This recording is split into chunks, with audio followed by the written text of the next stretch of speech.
Angibonge mphathi. Mina i1 into engifuna ukuyisho kulomhlangano.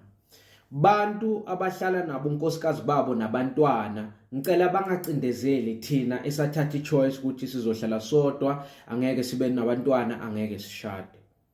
To be specific, kunalento eyenziwa ngubaba Maziya la msebenzini. Ubaba Maziya ufika late almost Monday to Friday. And makafika usitshela ukuthi bekayomixa abantwana esikolweni, yena uqala ngokumixa abantwana esikolweni. By the time ubaba Maziya afika, sesiprocess ema-order, senza i-spreadsheet for the day of outstanding goods and also deliveries in transit. Lento leyo iyasilimaza.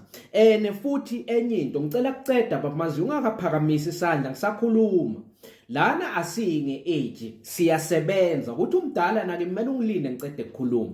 So another thing, ubaba Maziya hayi ukuthi ngiyapinpointa, ngiyamtargeta or it's naming and shaming, but ngifuna silungise lenkinga ekhona.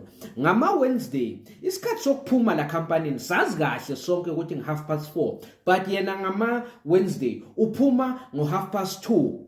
Net masibuye lunch usebenza 30 minutes uyahamba uthi isport day kumele ayobukela abantu abakhe badlala ibhola, badlala isport. Lento leyo nayo isilimaze ngoba ngama Wednesday siyazi ukuthi kubusy. Ngilapho ama deliveries enzeka khona and i-spreadsheet ziba due khona e-regional.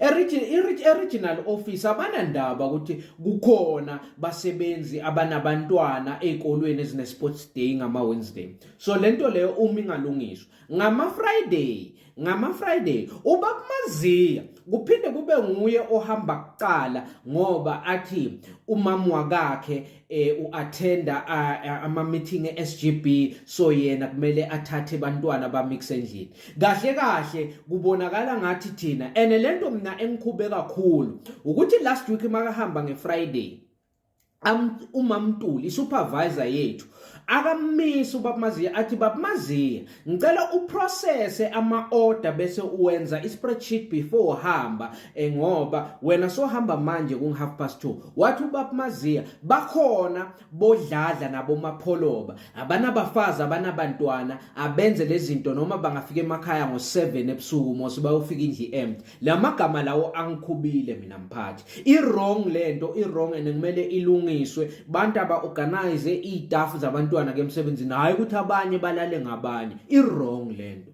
Ngiloko nje bengingakusho. Ngiyabonga.